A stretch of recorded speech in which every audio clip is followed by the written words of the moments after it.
અમદાવાદના શાંત વિસ્તારમાં આવેલા એક નાના મકાનમાં નિધિનું બાળપણ વીત્યું હતું. ઘરની દિવાલો ભલે જૂની હતી, પણ ત્યાં સંસ્કારો અને સપનાઓની ભીંતો મજબૂત હતી.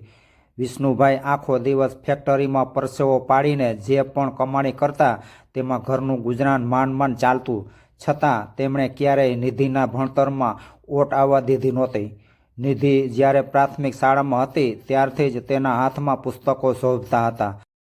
મહોલ્લાના બીજા બાળકો રમતગમતમાં વ્યસ્ત હોય ત્યારે નિધિ બારી પાસે બેસીને કંઈક નવું શીખવાની મથામણ કરતી જોવા મળતી. સુરેખાબેન દીકરીની આ લગ્ન જોઈને મનોમન હરખાતા અને ઈશ્વર પાસે તેની પ્રગતિની પ્રાર્થના કરતા. જેમ જેમ સમય વીતતો ગયો તેમ નિધિની આકાંક્ષાઓ વધતી ગઈ. કોલેજના છેલ્લા વર્ષમાં પહોંચતા સુધીમાં તો તેણે નક્કી કરી લીધું હતું કે તેને બિઝનેસ મેનેજમેન્ટમાં સ્માર્ટ કરવું છે, અને તે પણ કેનેડાની પ્રતિષ્ઠિત યુનિવર્સિટીમાંથી. આ વાત જ્યારે તેણે પહેલીવાર ઘરમાં કરી ત્યારે વિષ્ણુભાઈ સ્તબ્ધ થઈ ગયા હતા. તેમને ખબર હતી કે વિદેશ મોકલવાનો ખર્ચો લાખોમાં થશે, જે તેમની આખી જિંદગીની મૂડી કરતાં પણ વધારે હતો. પરંતુ દીકરીની આંખોમાં રહેલી ચમક અને કંઈક કરી છૂટવાની તમન્ના જોઈને પિતાનું હૃદય પીગળી ગયું. તેમણે નક્કી કરી લીધું કે ભલે ગમે તેટલો સંઘર્ષ કરવો પડે, પણ તે નિધિની પાંખો કાપશે નહીં. ત્યારબાદ શરૂ થઈ બેંકોના ધક્કા ખાવાની પ્રક્રિયા. વિષ્ણુભાઈએ પોતાનું નાનું ઘર ગીરવે મૂક્યું અને એજ્યુકેશન લોન માટે અરજી કરી. રાત દિવસ કાગળિયાની દોડધામ અને વ્યાજના આંકડાઓ વચ્ચે પણ નિધિએ આઇલેન્ડ્સની તૈયારીમાં કોઈ કમી ન રાખી. આખરે જ્યારે કેનેડાના વિઝા મળ્યા ત્યારે આખા પરિવારમાં ખુશીનો માહોલ હતો, પણ સાથે એક અજાણ્યો ડર પણ હતો. સુરેખાબેન દીકરી માટે કપડાં અને ઘરની વસ્તુઓ પેક કરતાં છાનીમાની રડી લેતા.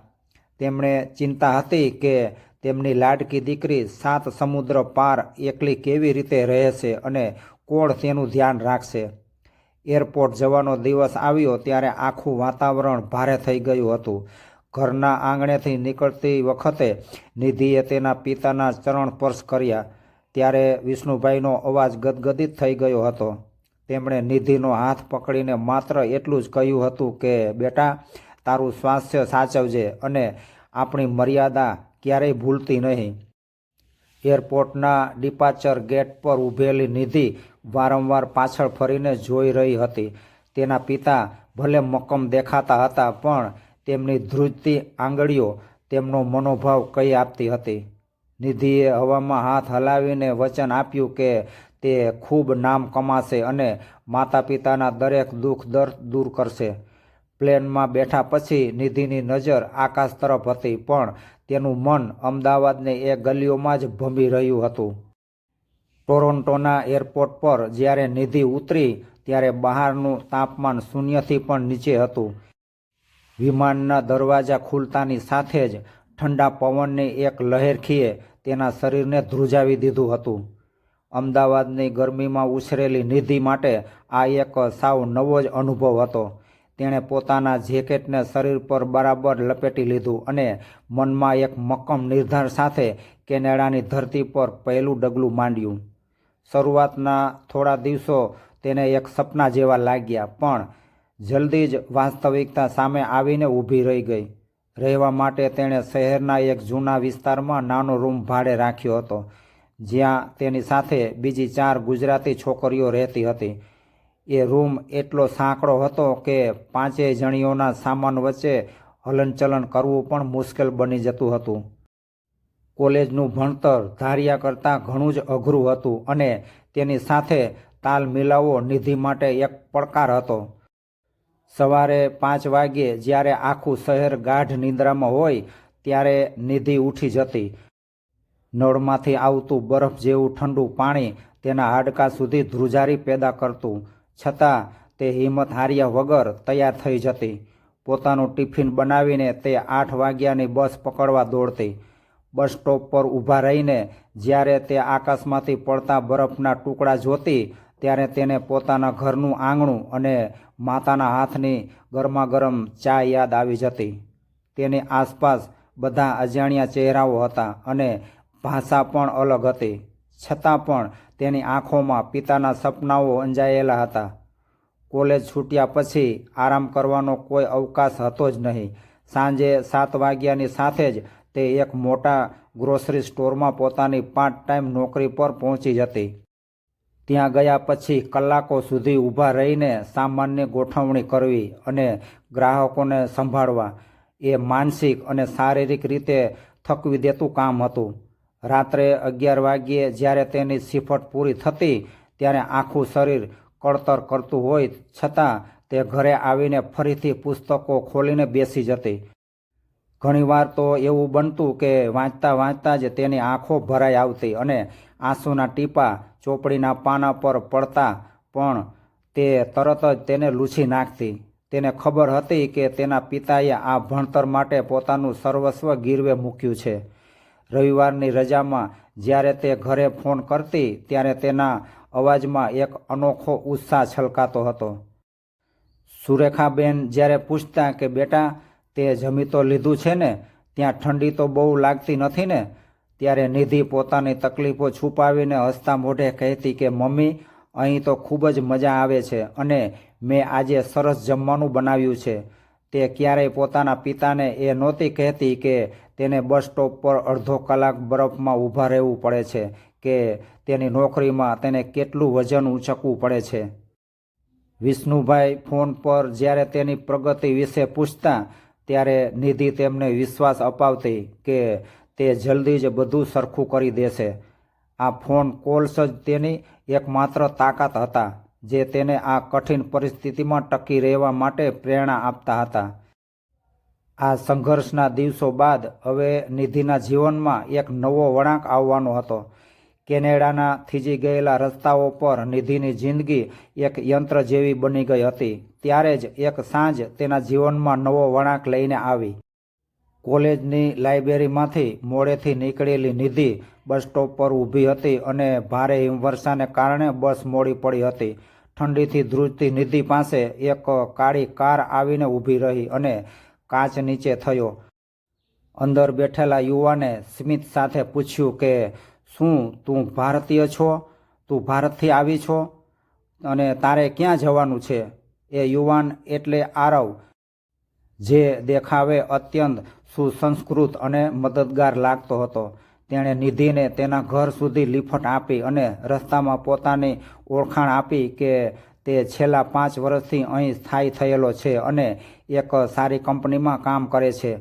નિધિને વર્ષો પછી કોઈ પોતાનું માણસ મળ્યું હોય તેવો અહેસાસ થયો. ધીમે ધીમે આરવ અને નિધિની મુલાકાતો વધવા લાગી. આરવ ઘણીવાર નિધિને કોલેજ લેવા આવતો અને ક્યારેક તેને ભારતીય રેસ્ટોરન્ટમાં જમવા પણ લઈ જતો. નિધિ જે એકલતા અનુભવતી હતી તે આરવની હાજરીમાં ઓગળવા લાગી હતી. આરવ તેને કેનેડાના કાયદાઓ અને ત્યાં રહેવાની રીતભાત વિશે સમજાવતો, જે નિધિને ખૂબ જ ઉપયોગી લાગતું. નિધિના મનમાં આરવ પ્રત્યે એક અતૂટ વિશ્વાસ જન્મી ગયો હતો. તેને લાગ્યું કે ઈશ્વરે અજાણ્યા દેશમાં તેની સંભાળ રાખવા માટે એક મોટો ભાઈ અથવા સાચો મિત્ર મોકલ્યો છે. તેણે ઘરે પણ આરવ વિશે વાત કરી હતી અને વિષ્ણુભાઈને પણ હાશકારો થયો હતો કે ત્યાં કોઈ તો છે જે તેમની દીકરીનું ધ્યાન રાખે છે. પરંતુ આરવના મનમાં કંઈક અલગ જ રમત ચાલી રહી હતી.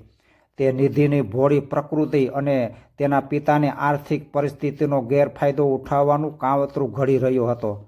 એક શનિવારની સાંજે આરવે નિધિને પોતાના ફ્લેટ પર ડિનર માટે આમંત્રણ આપ્યું.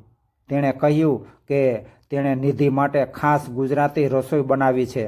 નિધિ પણ ખુશ થઈને ત્યાં પહોંચી ગઈ.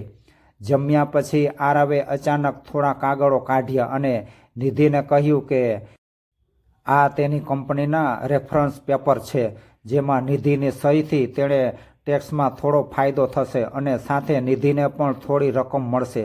નિધિએ જ્યારે કાગળો વાંચવાની કોશિશ કરી ત્યારે આરવે તેને ઉતાવળ કરાવી અને વાતોમાં ભોળવી દીધી. આરવનો અવાજ અચાનક બદલાઈ ગયો હતો અને તેના ચહેરા પરની નરમાશ ગાયબ થઈ ગઈ હતી. તેણે નિધિ પર દબાણ લાવવાનું શરૂ કર્યું અને ધમકાવવા લાગ્યો કે જો તે સહી નહીં કરે તો તે તેની કોલેજમાં ફરિયાદ કરશે કે નિધિ અહીં ગેરકાયદેસર રીતે કામ કરે છે. નિધિ ગભરાઈ ગઈ અને ધ્રુજતા હાથે તેણે એ કાગળો પર સહી કરી દીધી. તેને અંદાજ પણ નહોતો કે તે કાગળો ખરેખર લાખો ડોલરની લોન અને એવા વ્યવહારોના હતા કે જે તેને જેલના સળિયા પાછળ ધકેલી શકે તેમ હતા. એ રાત્રે જ્યારે નિધિ ઘરે પાછી ફરી ત્યારે તેના મનમાં એક ફાળ પડી હતી. તેને આરવની આંખોમાં પેલી હિંસક ચમક યાદ આવી રહી હતી જે તેણે પહેલાં ક્યારેય જોઈ નહોતી. તેને સમજાઈ ગયું હતું કે જે હાથ તેને મદદ માટે લંબાયા હતા તે જ હવે તેને પાતાળમાં ધકેલવા માટે તૈયાર છે.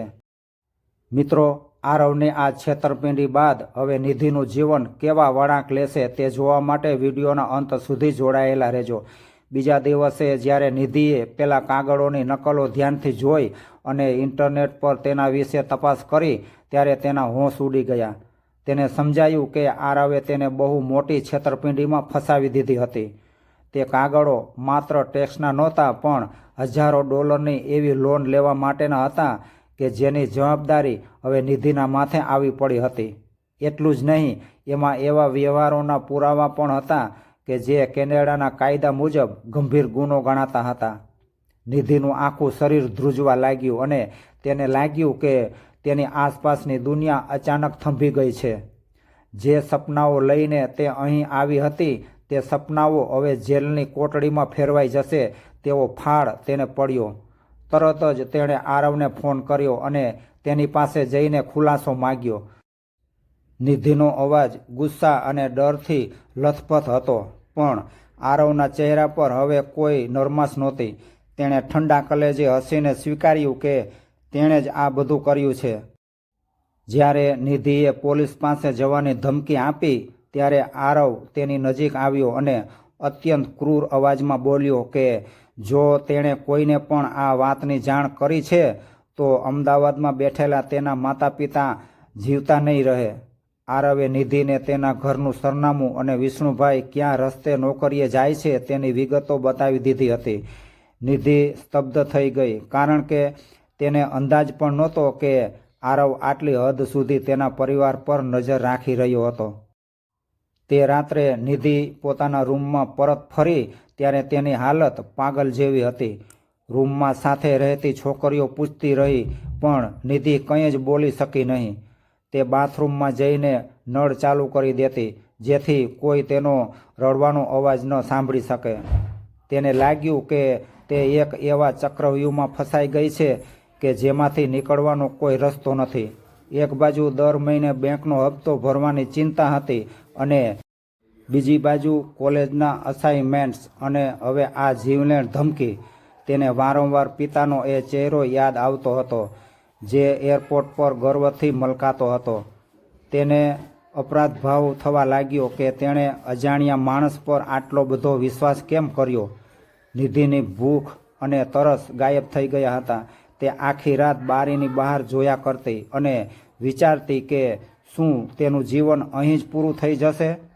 તેને લાગ્યું કે તેણે પોતાના માતા પિતાનો ભરોસો તોડ્યો છે અને જો તે આ વાત તેમને કહેશે તો તેઓ આ આઘાત સહન નહીં કરી શકે.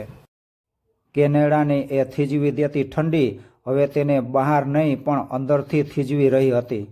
તેના મનમાં આત્મહત્યાના વિચારો પણ આવવા લાગ્યા હતા પણ પછી તરત જ તેને સુરેખાબેનનો ચહેરો યાદ આવતો જે તેની રાહ જોઈને બેઠા હતા.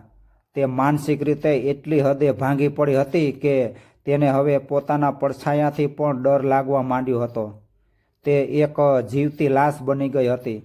તે માત્ર ડર અને ચિંતાના સહારે દિવસો કાપી રહી હતી. સતત ભયના ઓથાર હેઠળ જીવતી નિધિનું શરીર આખરે આ માનસિક ભાર સહન ન કરી શક્યું.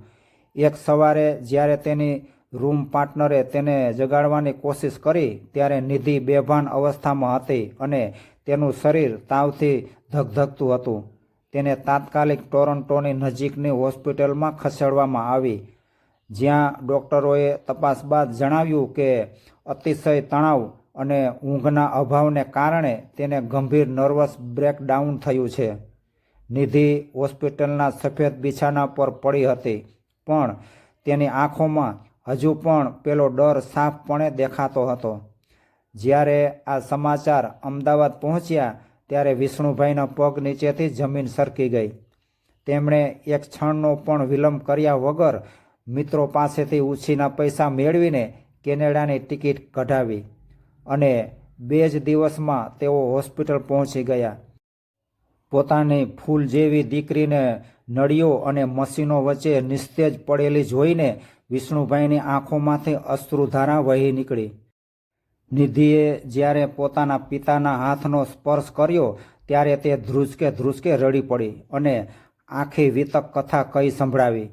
આરવની ધમકીઓ અને પેલા ખોટા કાગળો વિશે સાંભળીને વિષ્ણુભાઈ અંદરથી હચમચી ગયા, પણ તેમણે પોતાની દીકરી સામે મક્કમતા દાખવી. તેમણે નિધિનો હાથ પકડીને કહ્યું કે જ્યાં સુધી તારો બાપ બેઠો છે ને ત્યાં સુધી તારે રડવાની કે ડરવાની કોઈ જરૂર નથી. વિષ્ણુભાઈએ હિંમત ભેગી કરી અને ત્યાંના સ્થાનિક ભારતીય સમુદાયના અગ્રણીઓનો સંપર્ક સાધ્યો. થોડા જ સમયમાં કેટલાક સેવાભાવી ગુજરાતી પરિવારો અને સામાજિક કાર્યકરો તેમની મદદ માટે આવ્યા. કેનેડાની પોલીસમાં ફરિયાદ નોંધવામાં આવી અને જ્યારે તપાસ શરૂ થઈ ત્યારે આરવનું આખું કાવતરું બહાર આવ્યું. પોલીસને ખબર પડી કે આરવ કોઈ કંપનીમાં કામ નહોતો કરતો, પણ તે એક રીઢો ગુનેગાર હતો જે ભારતથી આવતા માસૂમ વિદ્યાર્થીઓને ફસાવીને તેમના નામે લોન લેતો અને ગેરકાયદેસર રીતે કામો કરાવતો હતો. તેની પાસેથી એવા અનેક પાસપોર્ટ અને દસ્તાવેજો મળી આવ્યા કે જે દર્શાવતા હતા કે નિધિ જેવી અનેક દીકરીઓ તેના જાળમાં ફસાયેલી હતી. સત્યની જીત થઈ અને આરવ જેલના સળિયા પાછળ ધકેલાઈ ગયો. કોર્ટે નિધિને નિર્દોષ જાહેર કરી અને તેના નામે થયેલા તમામ ખોટા વ્યવહારો રદ કરવામાં આવ્યા.